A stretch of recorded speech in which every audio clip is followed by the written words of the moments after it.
What's up, everybody? Here's our pea gravel and our bank run fill and our Roo. Hi, little Roo. How are you? Soaking up that sun. It's too much for me. Sometimes I go where it's not, and sometimes I go where it's hot. Oh, look, most of our joists are here.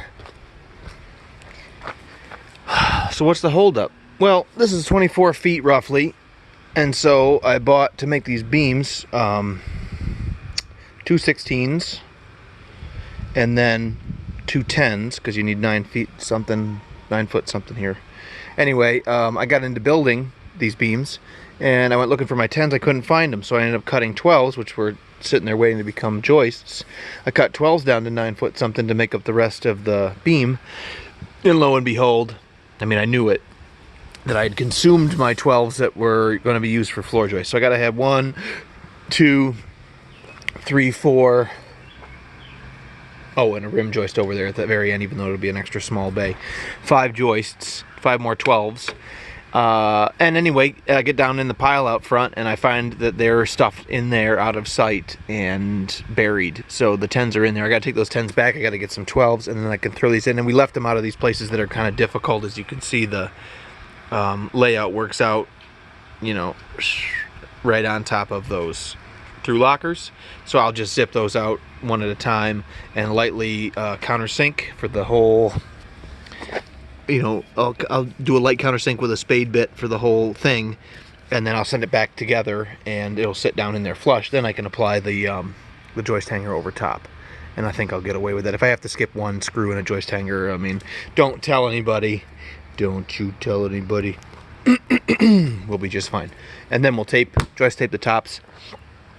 I did throw some 6mm plastic underneath after refilling around these post holes with the bank run, and then we put the washed stone, the pea gravel. I mean, you can put anything on it. It's just to hold the plastic down and to protect the plastic from direct sunlight in the event that you get a lot, which we don't back here. I mean, of course, the deck boards stop that too.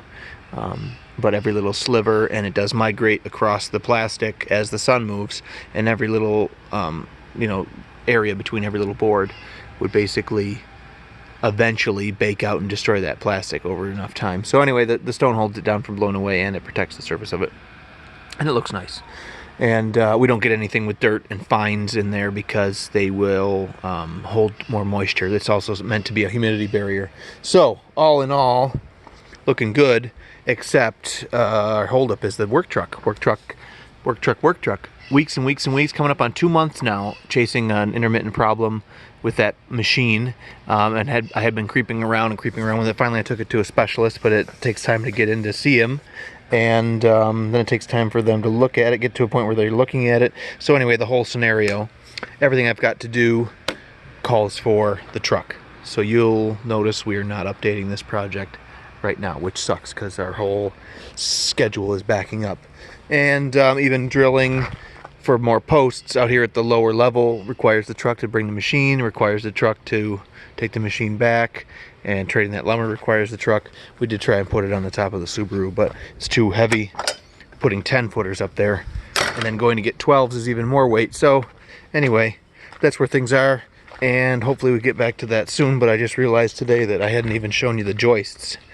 All right, thanks for watching. We'll see you.